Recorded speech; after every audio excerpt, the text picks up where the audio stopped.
I am declaring today Jalen Brunson Day. Oh, really? Yeah, because today is the day that the Knicks can offer him his first extension, and because of the crazy salary cap rules and the amount of time he has spent in the league, and they could offer him about, a little less than $160 million over 4 years. And I'm going to tell you he's going to sign it, and I'm going to tell you why he's going to sign it. He's going to sign it for two reasons. Number one, because he's Jalen Brunson, and he loves the Knicks. He loves playing for the Knicks. I've read where he has said many times that the Knicks are his family. His longtime agent runs the Knicks. His father is a coach on the Knicks. He loves playing for Tom Thibodeau. And he also knows that the Knicks will gain some flexibility over the next couple years if he signs the extension now. Okay.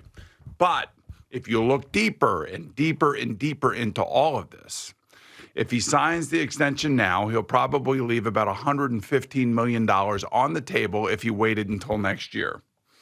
That's a lot of money.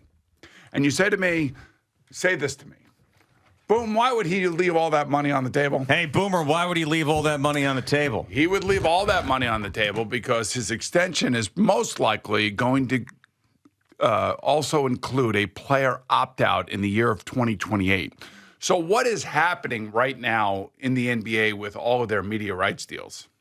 Well, they just got a massive deal, and it's going to be with NBC and others, and then TNT has a right to match, but it's $76 billion. It's a lot of money. They just got a massive haul for their rights. So he will sign his extension. His extension will kick in next year, but it will also have an opt-out in it in 2028. And when 2028 comes around, assuming that Jalen is still playing the way that Jalen has played since he's been here, and he gets better and he stays healthy, then he can sign a Supermax extension because he'll have been in the league for 10 years. And that Supermax extension could be over $400 million. So this is why today is Jalen Brunson Day. Jalen Brunson, I would put my money on it because it's the Knicks. It's not the Mets. It's not the Yankees. I know Aaron Judge is uber popular. Don't get me wrong. And every Yankee fan loves Aaron Judge, and rightfully so. And I think all of us Met fans respect Aaron Judge. But the Knicks have combined the biggest fan base because nobody cares about the Nets, especially now. That's right. And the Knicks added Mikal Bridges. I would say that Jalen Brunson may be the most popular athlete in the city right now as we speak in the tri-state area. That's fair to say. Would you agree with me? That is fair to say. And I'm telling you that he'll sign his contract extension today. He'll be lauded for that like he should be because he will give the Knicks some flexibility over the next couple of years. But then, assuming now I believe he really is betting on himself. Now, you could say, don't sign the extension, bet on yourself and do it next year. Or bet on yourself now, get the extension, get some money that is going to be long-term, that is going to be guaranteed, set up your family, play great for the next 2 years, the 24-25 season, 26-27 season, and then opt out in 28, and then you can sign another Supermax extension because you've been in the league for 10 years. Yes, and Jalen Brunson is going to be here one way or another, and that's the most important thing. And if he saves the Knicks some money in the short term when they've got this window that is now even bigger because of Mikal Bridges coming over here, that's great. But I really don't have to worry about him as a Knicks fan. I know he's going to be here, and the amount of money that he gets paid is great for him. The things I'm worried about with the Knicks are how they are replacing Isaiah Hartenstein. Is Mitchell Robinson going to be back? Is he going to be healthy? That right now, what I don't want to do, and this is in no way a negative Knicks take, it's just how I'm looking into the future with this, is what I don't want to do is be sitting here in the middle of the basketball season with the Knicks underachieving and saying, man, the reason why that happened is they never properly addressed that hole, and they thought that they could get away with it, and they haven't, and they got to do something at the trade deadline to be able to compete with the other good teams in the Eastern Conference. So I want to see something this offseason that makes me feel better about losing Hartenstein and knowing Mitchell Robinson's probably going to miss 60 games. Well, since it is Jalen Brunson Day, after all, I do believe he will sign his extension today, and the Knicks will have some clarity as to what their flexibility will be over the next 2 years, and then they can attend to figuring that part of it out, the things that are concerning you right now, So this is today is a day should be celebrated for Knicks fans. Today should be a day that Jalen Brunson should be appreciated and celebrated because two things are happening. One, he is getting paid for the performance that he has given us and that we all appreciate and respect.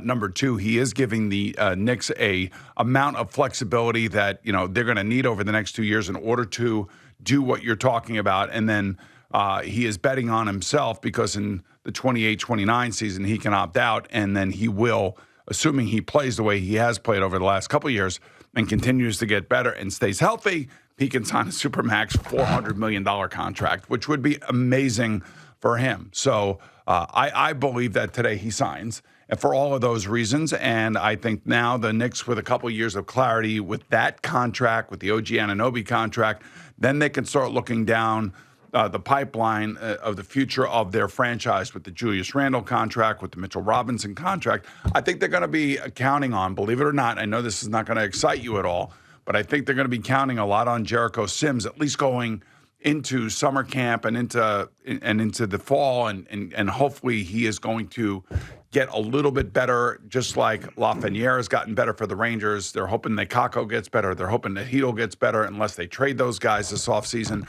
which is a potential possibility for them. But you want to wait and see if all of your young guys are getting better each and every year. And maybe Jericho Sims is a guy that they're going to give some more minutes to, and they're going to count on if they're unable to fill the backup center position the way that you would like them to do. Yeah, talk about a feel-good summer Friday if you're Jalen Brunson. And I know that people will look at it like they did face value, and he explained how down the road he could make even more money by taking the less dollars or fewer dollars today by signing this extension. But, I mean, you just had this really, really good season. Obviously, it ended in disappointment against the Indiana Pacers, but a great season. You're as popular as anybody in the city, and you get this massive extension in the summertime on a Friday. I wonder if his direct deposit hits today, too, when he signs that thing. Does it just go right in there, bang, and he's like, all right, let's go. Just remember, it's an extension, so it starts next year. All right, but still. He's got to have some. Maybe do they do signing bonuses in the NBA? I don't know. He's got to get something today. And you know what, Jalen Brunson, he's going to get an attaboy and a nice pat on the back, and he's going to know that he's got, at least at this point, he's got life-altering money. He's already made life-altering money, but this just expands that. And then he'll know in a few years he'll be able to opt out of the current extension and sign an even bigger one, assuming that, because to me, even though he signs the extension today and it doesn't look like he's betting on himself for next year's free agency, essentially he's betting on himself that in 3 years he's going to be able to opt out and sign an even bigger contract, which is what he should do and what I believe he will do. Yeah, good, and he's earned every dollar, in my opinion. So I agree. Good for him. I agree 100%. There's a lot of big money in sports, and sometimes we don't understand it. Most of the time we don't understand it. How is this guy getting paid that much? Jalen Brunson's one of those guys I don't mind at all when I see that giant number attached to him because I know he wants to win. I know he does everything in his power to try to win. He's a guy, too, like he's not like James Harden, where if James Harden gets an extension, he's going to go out to Vegas and pop bottles, and you're not going to see him for 3 weeks. Jalen Brunson's probably just going to go to like a Pilates class or something to work on his flexibility, Well, we know he's not going to Central Jersey. That's we right. know that for a fact. He believes it doesn't exist. Right. That is correct. Yeah, there's South Jersey, Central Jersey, North Jersey, and Rusty Jersey. Rusty Jersey. Rusty Jersey's right across the river from us. Not Jersey City, just a little bit further south. Yes. Although I do think that outside the Holland Tunnel is a little rusty for me. But that's a discussion for another day. But yesterday was great. You're a rusty starfish. I had my two grandkids with me yesterday, and Kazzy had not been to a baseball game yet, and he was all fired up. And when he got home last night, he couldn't wait to pick up the bat and start playing baseball. That is awesome, man. So he was, he took it all in, and little Winnie was there for a while, and she had been to a baseball game before. So and she had met Mr. and Mrs. Met. Okay. She had met them, and so she's seen them again. She was all excited about that. But it's a little tough watching a baseball game when you have so many little kids running around. Well, yeah, I mean, it's tough to do anything when you've got a lot of little kids running around. So the most amazing thing happens, Al, we're sitting there, we're watching the game, and my nephew Randy is in the doorway of the suite, and he's watching his daughter Aria and the other kids, and it's a little bit of a mishmash because there's food all over the place and everything. You and I are sitting at the top of the seats because that suite has seats, if you remember, and we're sitting at the seats. If you remember, like I think Craig Carton used to look at us and talk to us with his back to the game when the game was going on. Correct. This was kind of like Randy, but Randy was in between me and Gio. Because Gio and I are trying to watch the game, and Torrens is up, the backup catcher, because Francisco Lindor wasn't playing the day after. I mean, Alvarez wasn't playing the day after the night game.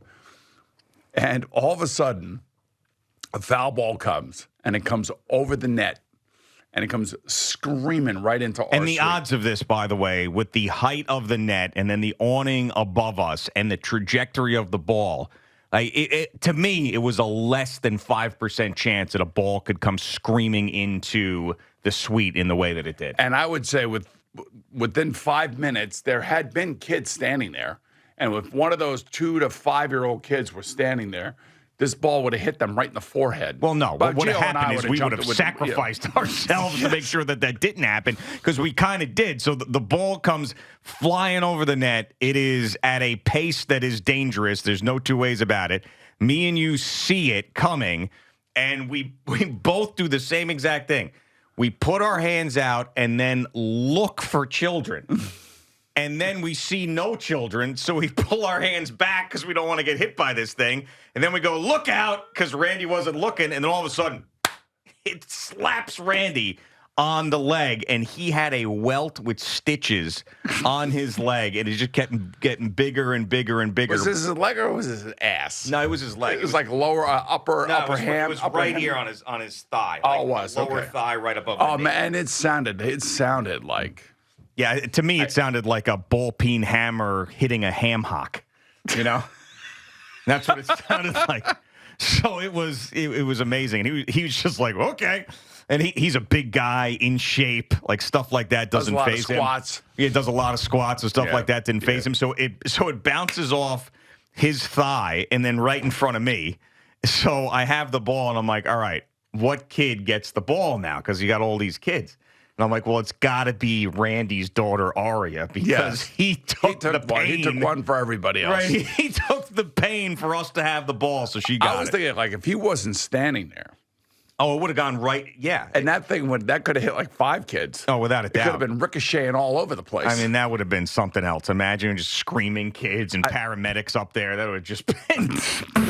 the worst. I have to tell you, it was We'd be at a headless funeral. Yeah, it was one of the funnier things I've seen in a long time. I mean, that was hilarious, actually. Oh, God. I mean, and it's funny because, like, you don't know, there's just instinctual things that you do when there's children around, you know? Yeah.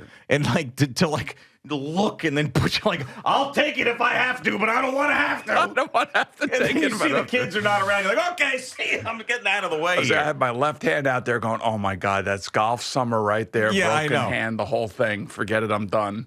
I know. I was thinking, I put my arms out, but I'm like, try not to catch it if you have to. Like, turn around and take it in the back if you have to, you know? But it was screaming up there, too. Yeah. And it was funny because Torrens also fouled one off the screen in that same at-bat. Right before that. We were like, oh, man, like that was close. The next one, boom, there it was. Right up in there. But that was great. So thanks to the Mets and Andy Goldberg, and the staff was just tremendous there yesterday. Everybody was so nice. I was like, wow, you guys are so nice. I guess that's what winning does. Yeah, they even sent in Todd Zeal to see us. Yeah, we got Todd Zeal. We got Mr. and Mrs. Met. We had the dessert cart. Everything was great, man. I mean, I've never seen so many M&Ms and cotton candy downed in such a short period of time. It's just nuts. Absolutely nuts. And, of course, you know, the drive home, they were so my girls were so well behaved. I had the best time with them. Sabrina was into the game. There was actually one point where I was back in the suite, and I was like, I wonder where Sabrina is. And she went back to the seats, and she's sitting there watching the game by herself. I'm like, all right, that's pretty cool.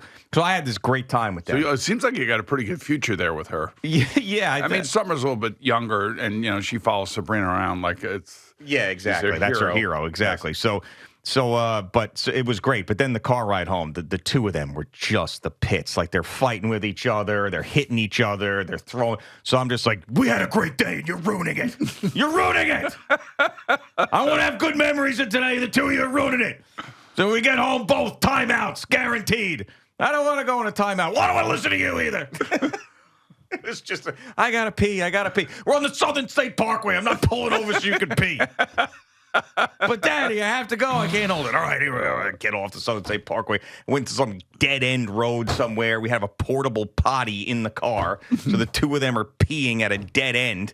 As I'm like, Giannotti family. I was like, everything. It was the greatest day until it wasn't. In that ride home. Well, that's what happens, man. That's just the way it goes. Why is it taking so long? Why are there so many cars? So I guess this means that Gina got a ride in with the children. Yes, she did. She ended up, and I ended up driving back, and my friend. Because you were going to have a nice solo ride home. Oh, yeah. Yeah, exactly. I know. That's one thing I said, too. I was like, I used to think my commute was bad, but I have a different perspective now because I am by myself. Like Monzo. Yeah. Take the long way home. Take the long way home, exactly. And I've said this before, but my favorite Monzo thing is when he would go outside and pretend he would just start the lawnmower and keep it next to the window. And then just scroll through his phone outside. So how many kids does he have? 8.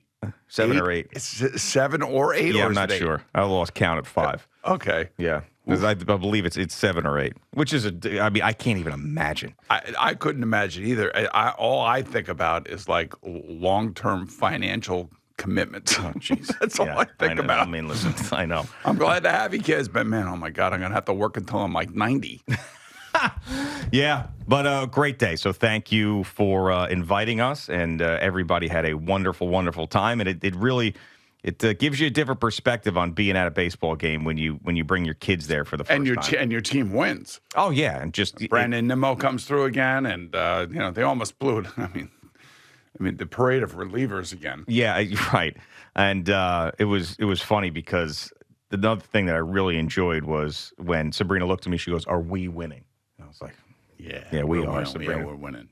We are winning. We're not on the team, but I'll take it."